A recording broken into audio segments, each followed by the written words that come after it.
welcome to another historical author chat. And today I'm introducing you all to a friend of mine that I met 10 years ago. Her name is Shana Abe, and she is here all the way from Colorado to talk about her new book, The Second Mrs. Astor. I'm going to read you her bio, but this is Shana's first time getting into historical fiction, so that's why I'm excited to introduce you to her and her books. I can't wait to read this book. So, hi, Shana. Hi. Thanks for coming. So I will read her bio and then her synopsis, and then it's over to you. Okay. Okay. And then you're coming back, right? What's that? Then I'm coming back. You're coming back. So then you can read, and everyone gets to sit back and listen, and then I will come back, and then I will plague you with questions. Okay. Yeah. Got it. All right, cool. That's great. All right. Sorry, those are my dogs. Sorry. The more dogs, the better. Shana Abe is award-winning New York Times, Wall Street Journal, and USA Today best-selling author of 17 novels, including the Sweetest Dark series and the Drakon series, both of which feature shape-shifting magical dragons. She was born in Texas, but now lives in Colorado, though she claims to be a terrible skier. She loves animals, and she's loved writing as long as she can remember. Shana is extremely grateful to have had the opportunity to turn it into a career, as she tended to be a very cranky cocktail waitress. I doubt that. I was terrible. I was so bad. All right, the synopsis for The Second Mrs. Astor, which is out today, August 31. Madeleine Force is just 17 when she meets dashing war hero and canny businessman John Jacob Astor IV. She's beautiful, intelligent, and solidly upper class, but the Astors are Knickerbockers, the elite of the elite. Jack's mother was the Astor, New York's most formidable socialite. Despite their age difference and the disgrace of his recent divorce, Madeleine falls headlong in love and becomes the press's favorite target, a young Princess Diana of her time. After an extended honeymoon abroad, away from the spotlight, the newlyweds plan to return home aboard the most luxurious, state-of-the-art steamship ever imagined, the Titanic. When the liner hits an iceberg, there's no immediate panic, since Titanic is, after all, unsinkable. As Jack helps his newly pregnant wife into a lifeboat, he assures her that he will see her again soon. Months later, the press has once more reshaped Madeleine's identity, transforming her from a gold-digging social climber into a brave, virtuous girl widow, a true heroine of the disaster. But her most important decision still lies ahead. Will she accept this assigned role or carve out her own remarkable path? I'm excited. That sounds so good. Hey. All right, so ready? I'm going to disappear, and it's over to you, and everybody sit back and enjoy. Hi. Okay, everybody, I am going to be reading chapter 6 of this book, which I know is a little unusual, it's deeper into the story, but I really like chapter 6. If you're allowed to have favorite chapters, it's one of my favorites. And I actually wrote it after the whole manuscript was completed. And my editor's like, I'd like to hear a little bit more about the initial relationship between Jack and Madeleine. I'm like, I've got a chapter for you. So this way the story is set up is that every chapter opens with either like a letter, newspaper clipping, or something relevant to what's about to happen in the chapter. And in this case, Madeleine is writing a letter 2 years in the future to her son, Jakey, who is also Jack's son. And she's trying to write down her memories of Jack, since her son will never have any of them. So every chapter, like I said, opens with a letter, and this is the start of this chapter 6. And you won't find this anywhere else because it's not on my website and it's not on the publisher's website, so you get to hear it now. All right, here we go. Sorry for my bad acting. Here we go. Bar Harbor, you will discover, isn't a terribly large place. First of all, you're on an island, water on all sides, which is crackerjack in some ways, but not so crackerjack in others. You're on this island, a lovely island, yes, a bucolic island, in this little bijou of a town. And for all the summer months, everyone is as trapped as everyone else, except for the papas, those hustling businessmen who all flock back to the city on Sundays to pay heed to their various vocations, only to trickle back to the island again on Thursdays or Fridays, girded once more for their wives and offspring. So everyone knows everyone else and where to go and what to do, and they all do it at practically the same time in the same way, day in and day out, until it's time for everyone, the summer colony at least, to trek back to their respective urban homes to hunker through the winter tide.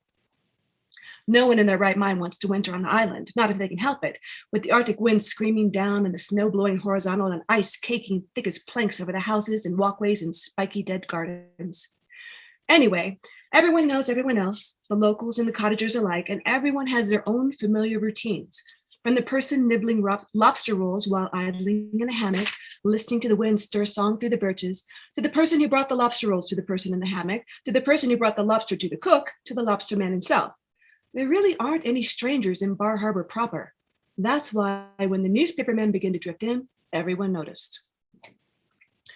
August 1910, Bar Harbor. She wouldn't quite remember the program of music played by the Boston Symphony that one particular evening at the Building of Arts. Madeleine had meant to keep the card detailing the program, to treasure it, preserve it between the pages of some special book, to be discovered and admired later on. But at some point during the concert, she had misplaced it, and she hadn't noticed until it was too late to procure another. She did remember the air outside as she walked beside her mother up the path leading to the grand marble entrance. How mild and tender it felt. Not quite cool, but not too warm either, because sunset was only a half hour away or so. She remembered how the light turned the enormous ionic columns that braced the roof from pale gray to peachy gold, how it reflected off the windows in great blinding squares, how all the other concert goers greeted each other in friendly tones, everyone gratified with the air and the sun and the turnout.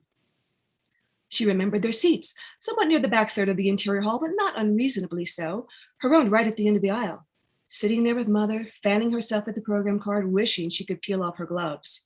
Mother was smiling and scanning the audience because, of course, the purpose of going to the concert at the Building of the Arts was not to actually listen to the music. It was to see and be seen, and on this occasion, she would be seen in her new evening gown of palomino crepe, which had arrived only that very morning from Redfern in Paris. Madeleine was there to be seen fixed at her side, her gradually becoming notable daughter, a shining ornament in human form, casting her meager glow upon the sophisticated Mrs. Force. Catherine, sensing the trap, had refused to come.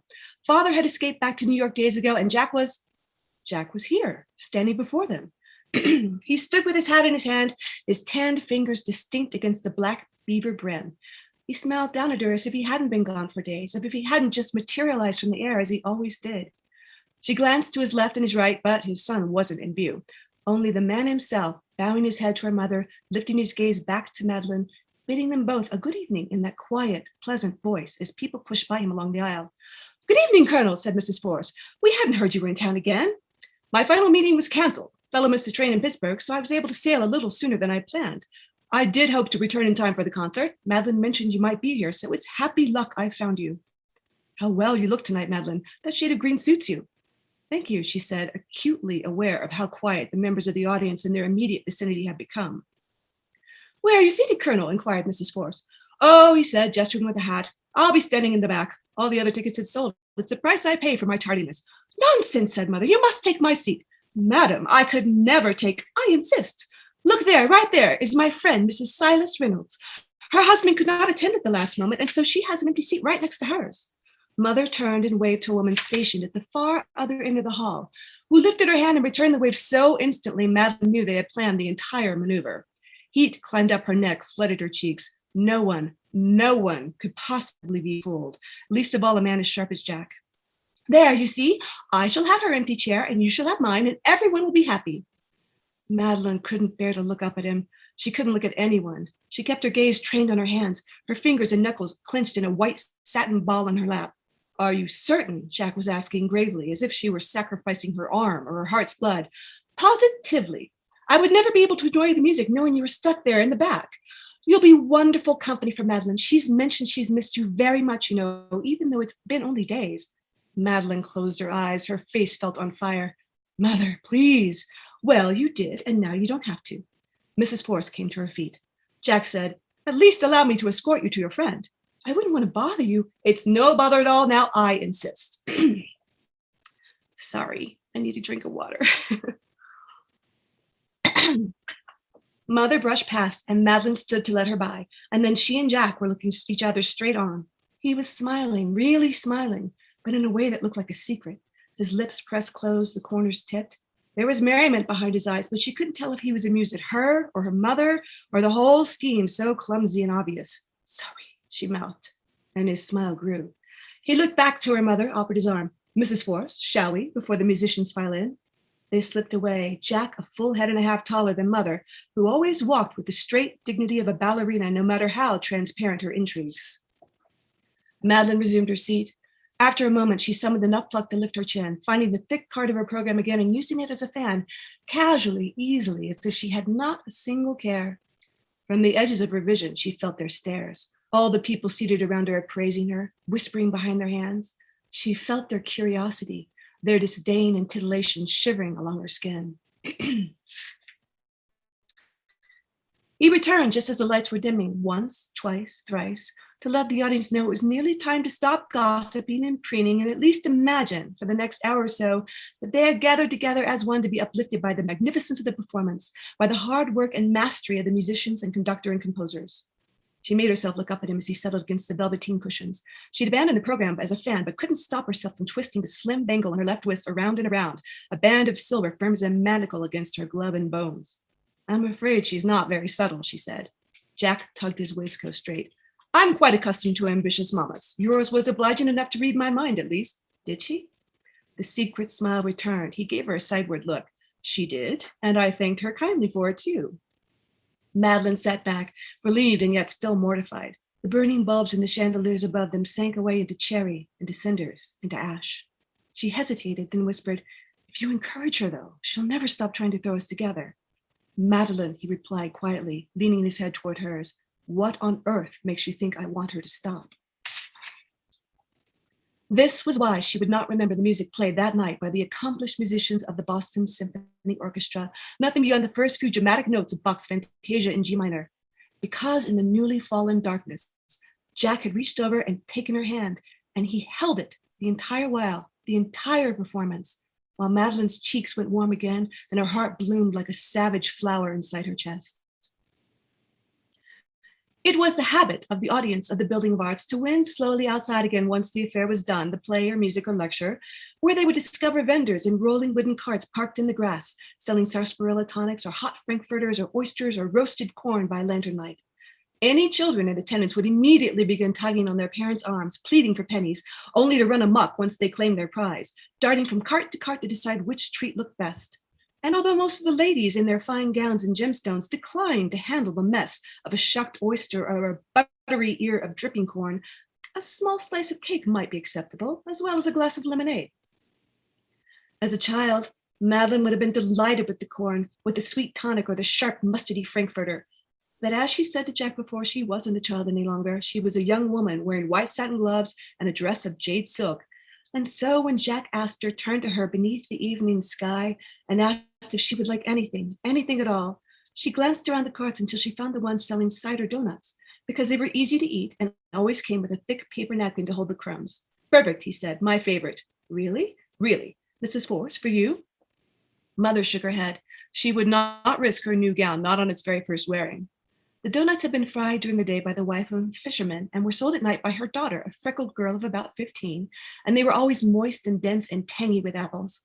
Madeleine took her first bite and closed her eyes in pleasure. She opened them again to find Jack watching her, his own donut untouched. A pair of boys stampeded between them, clutching stick candies and yelling for a friend. A cool breeze followed on their heels, scented of sugar and the promise of rain. You, Jack said and paused, you have a... He took a step closer, lifted a hand as if to touch her face. Before he could, Madeleine raised her own hand and brushed away the crumb from her lower lip, and that was when the light exploded only feet away, startling her. She immediately turned her face aside as Jack did the opposite, pivoting toward that blinding burst. Sir, he said, a word edged with exasperation. Some warning, if you please. The smell of sugar and rain vanished, replaced with an acrid chemical stink. Beg your pardon, Colonel, said the photographer, grinning. It was a nice moment, though. Jack moved to stand between Madeleine and the photographer. There was now a giant pale spot in her vision, and she couldn't blink away. Very well, you've gotten your moment. My companions and I would like to get on with our evening, if you don't mind. One more of you, Miss Force, Colonel? One more with fair warning? Jack glanced back at her. She gave the slightest shake of her head, but perhaps he didn't see. One more, if you agree to leave us in peace afterwards. Deal, the man said, swiftly adding powder to his handheld trough. lifting the camera again. Look this way, Miss Force. There you are. Thanks very much. A wee smile, please, miss. I promise it don't hurt a bit. Flash. But it did hurt. A petty little wound, this photograph, this mention in the papers, that one, each one chipping away at any thought she might have had of privacy, of control of her own face or future or destiny. 2 years from this nice moment, Madeleine would be a widow and a mother, the most famous widowed mother on the entire planet. And by then she would have developed her own flinty ways of dealing with the press. But that was still 2 years away. For now, in the short months to come, Jack would teach her his rules on how to interact with them. Learn their names so you can get an idea of how they write about you. Learn where they work, because some papers are more discreet than others. Never say more than them absolutely necessary. Words are easily misquoted. Don't get caught in a lie. A good newspaper man will always sniff it out. Don't lose your temper, no matter how they goad you. Spectacles always sell sheets. And finally, if truly penned, negotiate. Offer them something they want, a very limited something, so that you can have something you want. If it helped, he would tell her, kissing her hand, she could think of it as a tiny sacrifice for the greater good. That sultry August evening after the concert, Jack's idea of the greater good was simply the freedom to walk with her, to enjoy apple-flavored donuts with her, to speak of flimsy nothings while quietly learning the unspoken things about each other, how they harmonized, how they linked, how even the silences between them were light and lovely. And it worked, more or less. After the photographer had gotten his shot, Madeleine pasty and smiling nervously, Jack at ease, mother cropped out entirely, the man had tucked his cap and let them alone. But the next morning, there were 2 more of them camped out across the street from Madeleine's house underneath that sturdy red oak. They were only the beginning. And that's chapter 6.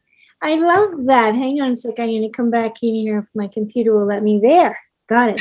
I love that. And you know what, everybody? She's also an actress. So that's why this is beautifully read. I love that. Amateur community theater. Yeah, it's braver than I am. No, that was beautiful. Your descriptions are so gorgeous, so lush. I actually snuck in a little reference to my second book, my second book ever in the description somewhere, but I'm not going to say what it was. But I put in the title of my second book in one of those sentences, and I'm like, oh, that's smart of me. Nobody's going to get it except me. I cracked myself up. You're going to keep that a secret, huh?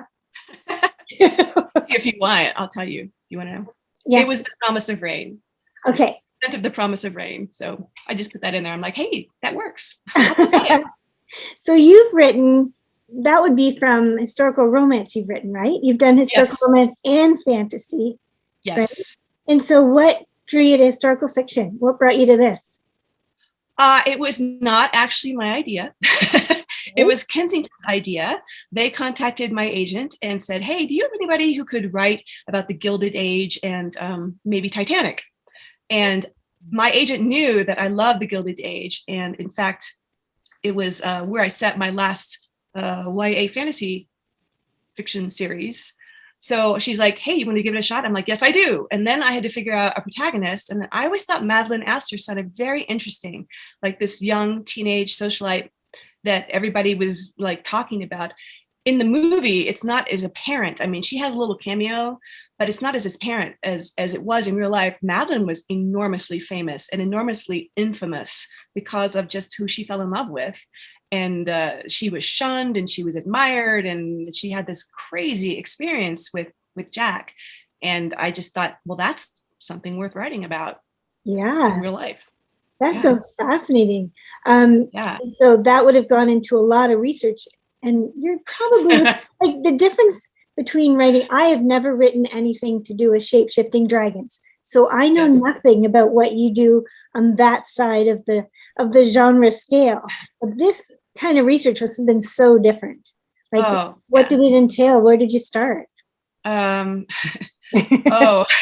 question, right? I will say one thing about dragons is that when you just create something from scratch, if nobody can come to you and say, hey, dragons aren't like that, you can't write that because dragons aren't like that. But with Titanic, there are so many people who are so hyper aware and hyper into the whole saga of it. So what I discovered very quickly is that there are like hundreds of sites devoted to Titanic, and a lot of them are just misleading and inaccurate, and it's very time consuming to comb through that to figure out, okay, who's who's just exaggerating and who has the facts. So after a while, I was able to do that. I have like all of these books about just trying to learn everything I can. I actually bought this like in 2012 just because I thought it looked interesting. It came in handy, and more books. So you just keep going, and that's not all of them, but that's just the ones I have on my desk right now. You know what you should have done? You know what you should have done is come up to see me, because I'm in Halifax, and we have an entire museum pretty much dedicated to it, and a cemetery full of victims from it. So next time you write a Titanic book. Okay. Titanic the sequel. I don't think it's gonna work. That's funny. Yeah, you were in Halifax, and Jack's body was shipped there once it was recovered. Actually, I have actually been to Queenstown, is what it was called back in the day, but now it's Cove, Ireland, where Titanic set sail. So we have a connection. We're the bridge. Of course. Yeah. Anyway, yes, the research was intense. It's very easy to go down that rabbit hole on the internet, and just read and read. And I actually read some things about Madeleine that made me angry. Like some dude writing some puff piece in a magazine a few years ago was like, well, little Madeleine was pregnant when she got married. I'm like, no, she wasn't. No, she wasn't. Shut up. It was an 11th month pregnancy. No. So a lot of people still assume she was just this gold digger girl, and she wasn't. She was wealthy, and she was pretty, and she didn't have to get married. She had plenty of money of her own. She just fell in love. I mean, by most accounts that I read, like true period accounts, they were really infatuated with each other. Mm-hmm. And maybe it was a little bit like Romeo and Juliet. Like maybe, who knows how it would have ended up if he had not perished aboard the Titanic, if they would have stayed together or not. Hopefully. I mean, I want to think that they would have, but yes. I don't think she was a gold digger. I don't think she was a social climber. I think she was a young woman who was way in over her head, but was just clinging to the love of her husband to guide her through it. That's really interesting. The way you're writing yours and the way I write mine is completely different, because yours is based on specifics. So you really, really have to be careful. There's no room for fiction in here, pretty much, other than dialogue and the basics of a character. And you would have to get into researching all the dialogue too. The way they would speak was different from dragon speak. So that would be that's true.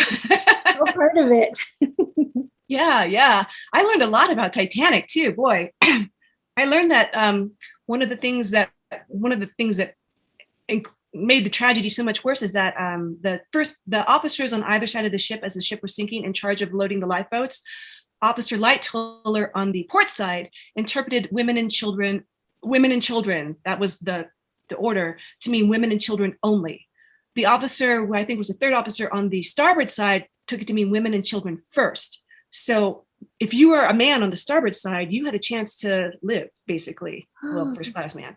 But on the port side, Lightoller was not letting any man on the boat, even though the boats were being lowered practically empty, a lot of them. So yeah, it's just one of those weird little quirks in history. Like if there were supposed to be binoculars for the lookout in the crow's nest. It wasn't standard equipment at the time, but Titanic had it because it's brand new. However, because of a shift in the crew right before departing, the binoculars got locked in the second officer's desk, and then that guy left, and he got replaced by a different guy, and nobody knew the binoculars were there. So maybe if they'd had binoculars, they wouldn't hit the iceberg. We just don't know. All these crazy little facts where I'm like, oh, my heart. Oh, this is terrible. Yeah. And then I told my husband, I'm like, look, if we're ever, because I am a fantasy writer too, if we're ever magically transported somehow onto the Titanic, you and me, I have a plan at any given day to get us off that ship, and we are not going to drown. And you have to pack your own binoculars just in case. Yes. I can hear that. When I get into studying all these historical things, it really gets in you. It becomes really real, doesn't it? Like it's, you can really feel it. And right. Yeah. I think you enjoy writing this genre. It was traumatic in a way because of what you just said. These were real people who really did suffer and die. And it was not just like characters that I made up in my head. They lived and they died in terror in this terrible, terrible, iconic moment. And I mean, I have to admit, I cried in some parts of writing this book. And I cried when I reread it. And I'm like, this is the saddest thing. But yeah, real people make a difference, I guess. I've never tried it before. This is my first time. It's very Yes. interesting, the way it can get right into. And so are you going to do more of this genre, do you think? I am. I'm sticking with the Gilded Age and a wealthy woman who at the turn of the century was the wealthiest woman in the United States. And I don't want to say who it is, but I'm going to give you a little hints. She rose from nothing, like from poverty, to become this very, very, very wealthy woman who collected art and fabulous art. And in fact, if you go to museums, especially in New York and California and even around the world, you will find probably part of her collection, at least somewhere in some of the major museums. So I'm writing about her. Fortunately for me, her past is very murky. Sorry? I am intrigued. I'm very intrigued to read that one. So yes. That's next year? Yes. It'll be done by then? My deadline is March. So yes. Yes, I'm working on it. Ooh, deadline. Yeah. So that, I think it'll come out. It's probably going to come out in 2023. I don't really know, honestly. I think they told me and I have already forgotten. Yeah, Somewhere like, the deadline is in March. Holy crap. I gotta write. That's so funny. Are you a planner when you write? Or are you a plotter? This would be different from what you normally write that way too, I bet. Yeah, I'm more like, now I'm like having to do the research and piece together the fragments that I can find of this woman's early life, because she worked really hard to obscure them. So in a way, I'm lucky because now I can be like, well, this could have happened. I don't know. Nobody knows. Yeah. So first I try to get the facts straight, and then I sort of sequence it. And then I just go scene by scene and just let that happen wherever it goes. I'm not very strict about my writing in terms of like, well, I better do it this way or that way. I'm just like, see what happens. Let's just go with the flow. Yeah. And so do you write every day? Well, I've been doing this play. And so I finished the play. And now I'm going to be writing every day. Yes, ma'am. That always makes me laugh because people say, if you're going to write, you need to write every single day. I don't think so, because I don't see it.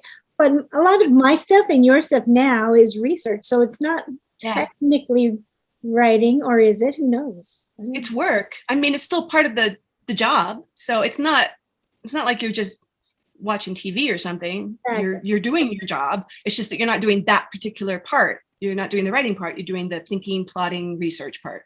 Yeah. And it's necessary and it's valuable. And then sometimes you just need to recharge. You need to take a step away and do something else for a bit so you can get kind of a fresh perspective or a fresh angle on it, I think. For sure. You can take a day off with your dogs and bunnies. Yes. Well, if I don't walk them, I'm glad she does that. I don't do that WALK every day, then I get harassed. So imagine. Well, so that's good. Well, I hope the play goes well for you. Thank you. We just finished, actually. We just wrapped it, so that's good. Oh, that's good. Fun. What was it? It was Much Ado About Nothing, and I played Beatrice. Nice. So it was a lot of fun. Yeah. That's really neat. Yeah. Well, I'm looking forward to reading this one, the second Mrs. Astor, and everybody out there who is watching, I'm pretty sure you're going to love this. And listening to the way Shana was describing it and the people, it's going to be a very yummy book. I can tell. I'm excited. So thank you very much for being here with me. It was so nice to see you. Thank you. Yes, you too. Thank you for inviting me. I really appreciate it. Thank you. I'm very happy. It's wonderful to see you again, too. It has been 10 years, which is nuts. We met at a writing conference thing in 2011 in New York City. That was my one and only writer's book conference thing. And Really? It was terrifying. One and only? Oh. It was terrifying. Yeah, I stay home now. If you're an introvert, I'm an introvert. And if you have to stay around a lot of people for too long of a time, it's just like, oh, I'm shrinking. I'm not going to make it. Exactly. But yeah. Well, I'm glad that we met there, and I'm glad we could meet again today. Yeah, me too. Best of luck with your book, and thank you very much for being here today. Thank you very much for inviting me. I am honored to be here.